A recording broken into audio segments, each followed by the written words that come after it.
Hey, everybody.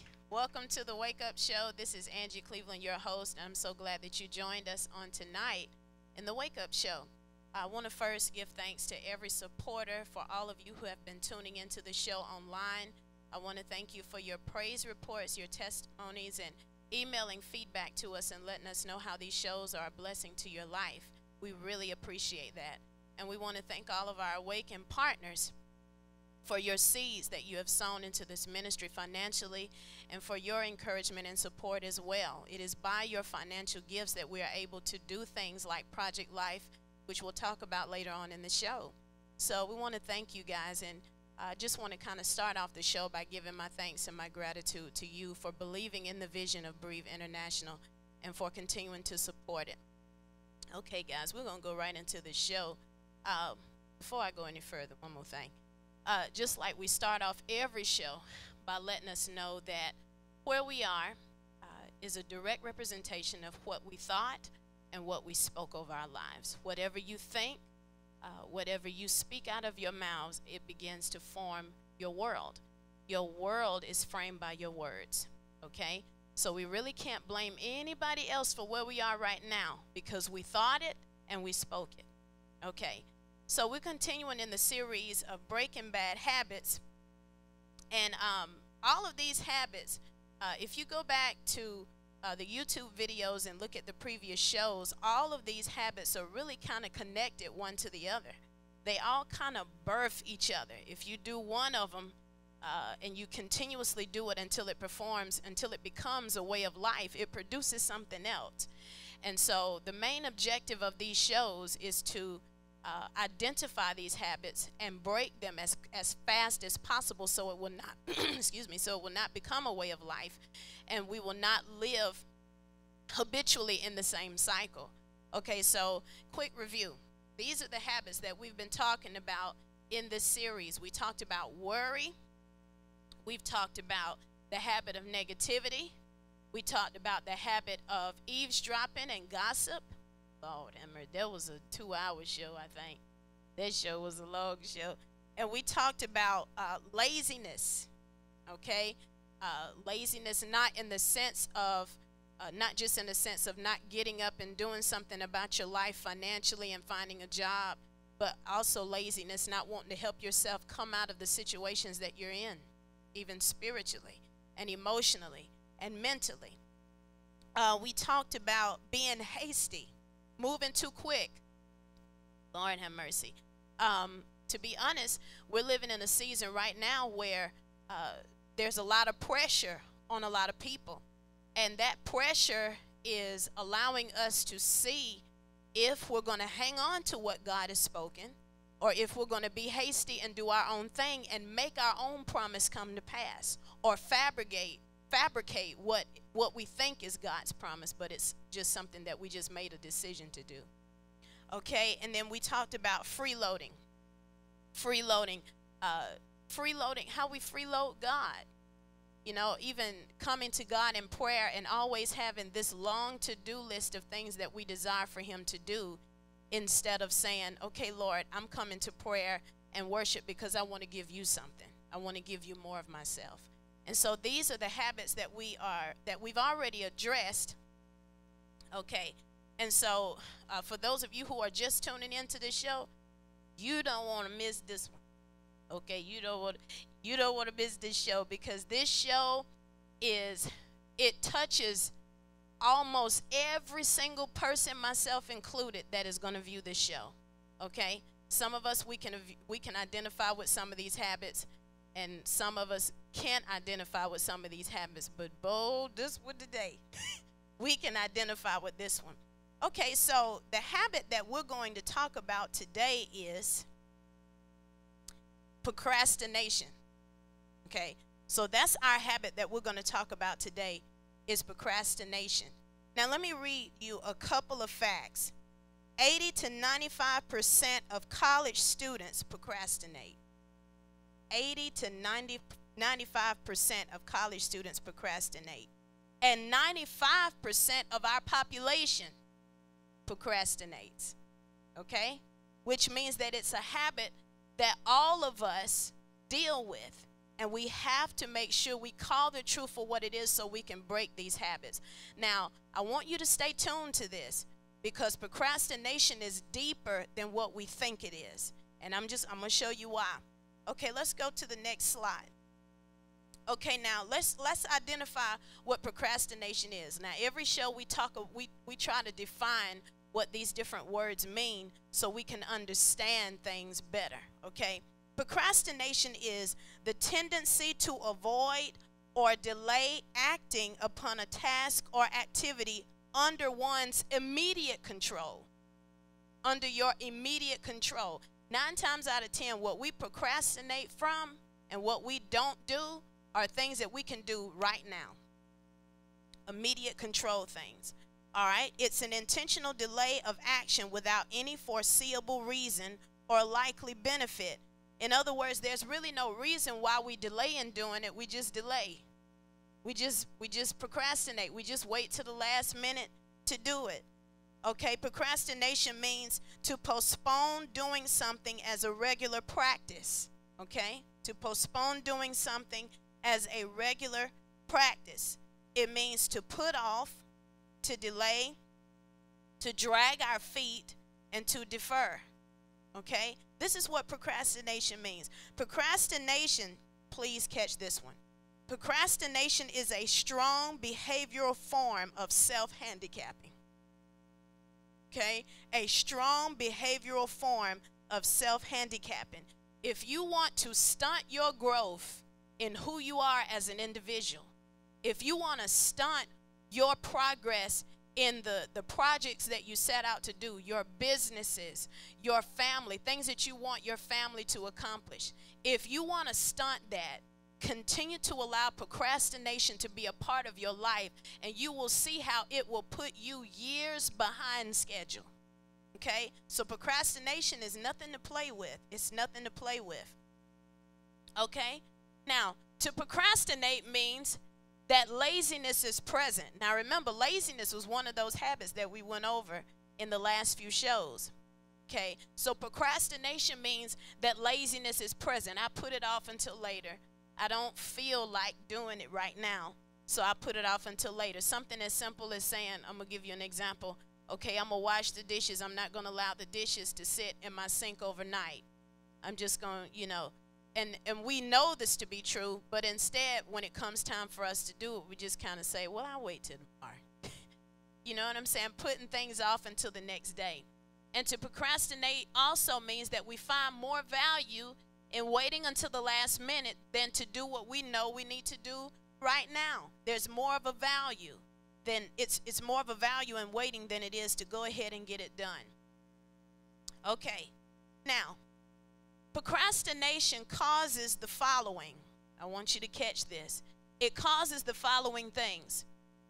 First off, procrastination causes unnecessary worry.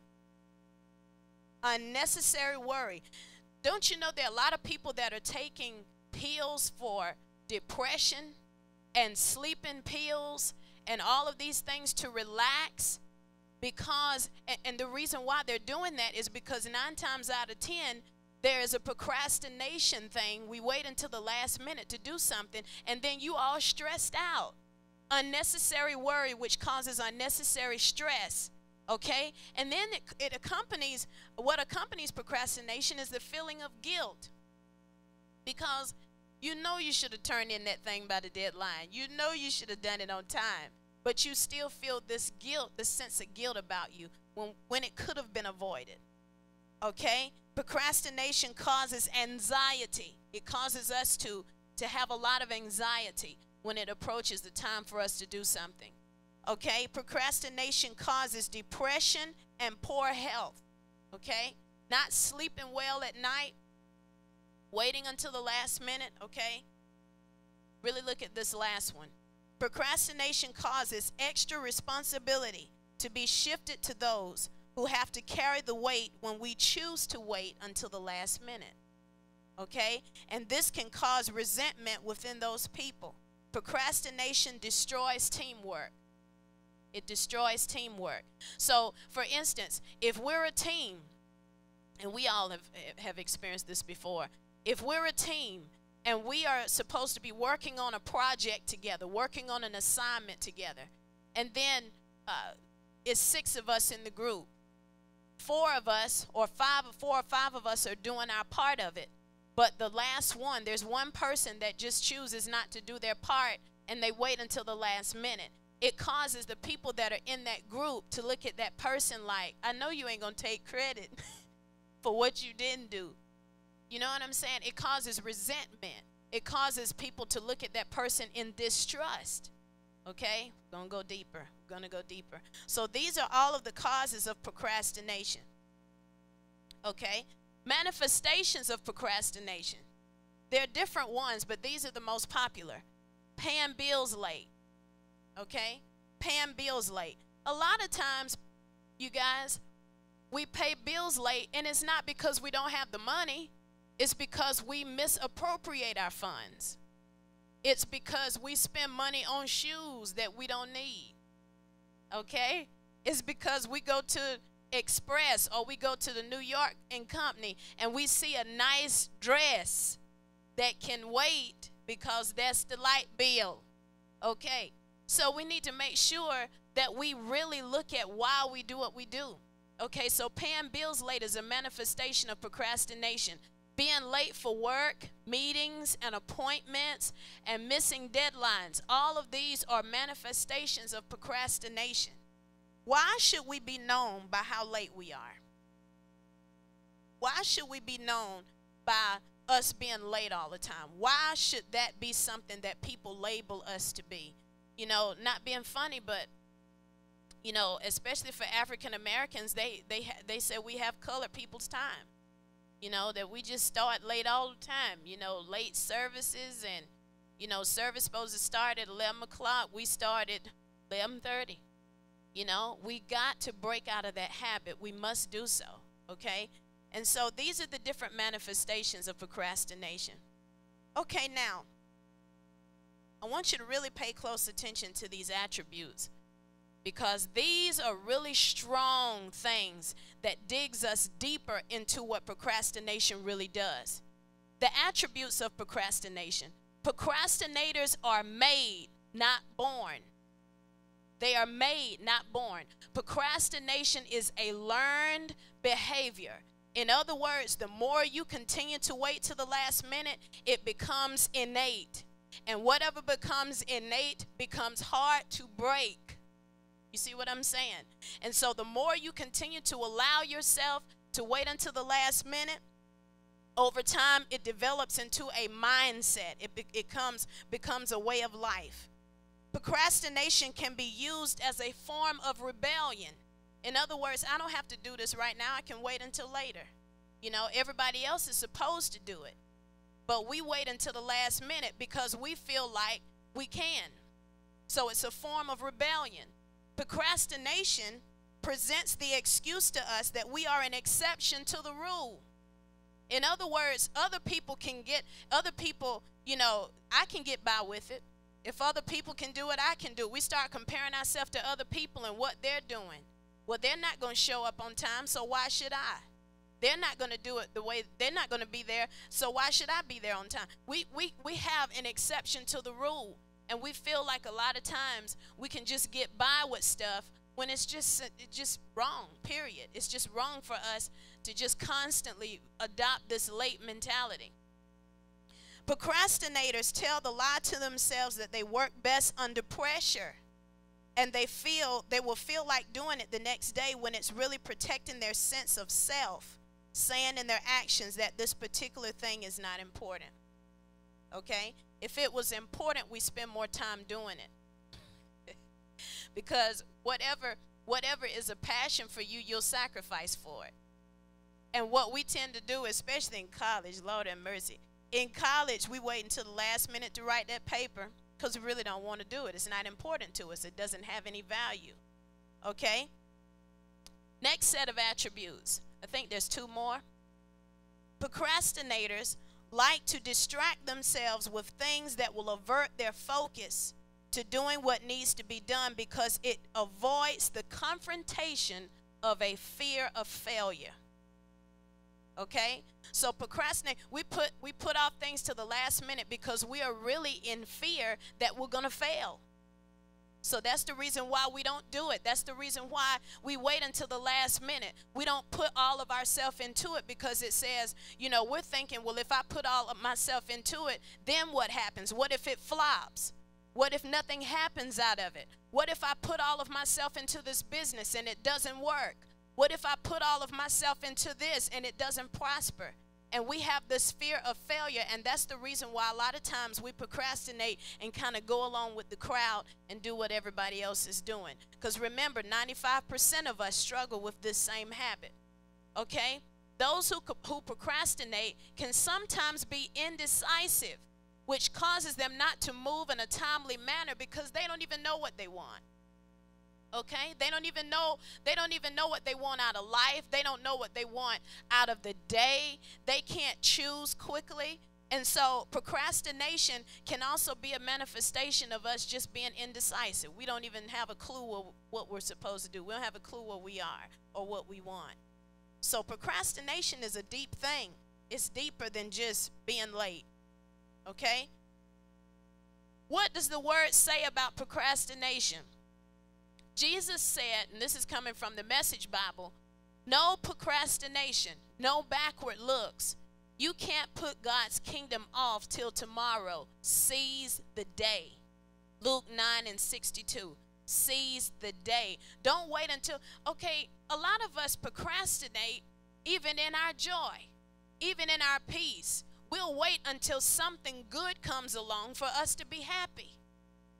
We'll wait until, well, tomorrow will be a better day because I get paid. Well, why can't you be happy now? Because you don't know if you're going to see tomorrow. You don't know if you're going to see tomorrow. And so a lot of us, we procrastinate even when it comes to choosing joy and choosing peace, when God wants us to seize that moment right now. When we allow procrastination to become a way of life, a mindset to us, we will begin to be late concerning the things of God. Okay? In other words, what has God told you years, months ago to do that you did not do it? That's a question I need you to ask yourself. What is it that was placed on your heart to do, but it was too overwhelming for you to receive it because you felt, like we said before, the fear of failure. You felt like you were going to fail at it. Well, let me remind you of something. It's not going to be you doing it anyway. It's going to be the Spirit of the Lord doing it through you. That's the reason why he gave you the vision. And so what we tend to do is we take the instruction that God has given, and then we kind of put it off to the side and kind of replace it with something else that seems easier to do. That's what we tend to do. We replace it with things that seem easier to obtain or easier to accommodate because it makes us feel like we've done something. But the Lord wants to challenge us. He wants to challenge us. Okay? So I hope that you got something out of this show, because procrastination is something that we have to break. The next time you go to work, don't show up to work right at 8. Show up to work at 10 minutes before time, because I'm going to tell you why. When you show up right at 8 o'clock, your mind is not there yet. Your mind is still on Highway 85, and you still trying to get there in your mind. So when you concentrate and you try to be there on time, and on time is 10 to 15 minutes beforehand. If you are early, then that helps you to be able to focus on your responsibilities that you have to do at that moment. Okay? So let's just try to make an effort to do better in the responsibilities that we have in our possession right now. All right, these are all the different assignments that we're asking you guys to join us at. August the 26th, the River of Passion. It'll be Sean Bigby, Corey Bradley, and Trina Miller, and myself will be in the River of Passion worship. It's a worship concert, unhindered worship concert at the Changing Your Mind Ministries in Taylor, South Carolina at 7 p.m. Stacy Joseph, who is formerly from Israel and New Breed, she puts together these worship services all across the nation. And they have blessed all kind of people. We were able to go a couple of months ago to one in Charlotte, and it just literally opened up just open up your spirit to so much more in God. So join us on August the 26th. The admission is school supplies, and those school supplies are going to benefit local area school children for the school year. Okay, August the 27th, Deborah Daughters is having their workshop on worship, and this is going to be at the Abounding Faith Ministries in Piedmont, South Carolina at 11 a.m. Pastor Mia Gentry is going to be teaching on personal worship, and I'm going to be teaching on corporate worship on that day. All right, you guys, Project Life. For all of the awakened partners that have been sowing seeds into this ministry, this is what you are producing, Project Life. This is our girls' getaway for young ladies ages 14 to 16, okay? And we're doing only 20 slots, just 20 ladies, young ladies. And this girls' getaway is going to be September the 16th and 17th at Summit Point in Spartanburg. It's going to be awesome. I'm really excited about that. We have the venue booked. We have our speakers booked. It's going to be off the chain. Now, you need to go ahead and sign up, okay? If you have a niece or a daughter or a cousin that is between those ages, register now, because these slots, I put out some brochures and registration forms, and people are picking them up real quick, and you don't want to miss your slot. There are 18 left, okay? 2 have already signed up, but many more forms are gone, okay? So please, please sign up. September the 18th, we're supposed to be teaching at a praise and worship conference at the New Trinity Ministries at 4 p.m. in Gaffney, South Carolina. And September the 29th through October 1st, we will be ministering at the Manifest Destiny Now experience, and that's going to be at the Shady Oak Baptist Church in Greenville, South Carolina. And this is a women's conference, and the registration is $25 per person. Okay, so anytime you need more information, please feel free to email us at angiehcleveland@gmail.com, and we'll be more than happy to answer any questions concerning any of these events. Okay, and we also ask you guys to join us by becoming an Awakened partner. Just in case you feel led to partner with this ministry, there is no mandatory gift that you have to give us every month. It's whatever the Lord is leading on your heart to give. It could be different amounts every month. Whatever he tells you to give, we'll be more than happy to receive. And all of those monies are going back into the community. We ask you to join our mailing list. Again, email us at angiehcleveland@gmail.com and say, you know what, I want you to keep me informed of what's going on so I can kind of help support. If I can't be there physically, I'd like to pray for it. Just encourage you along the way. We welcome that. We welcome that. And sign up to receive our free newsletter. And the e-newsletter is called Just Be. Each month it's a little different themed, okay?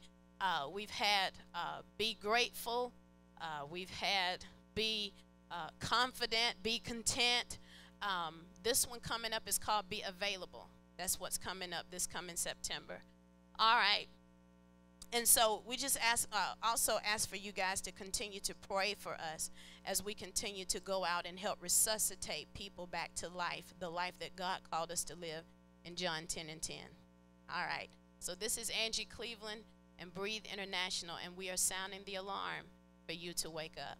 Thank you.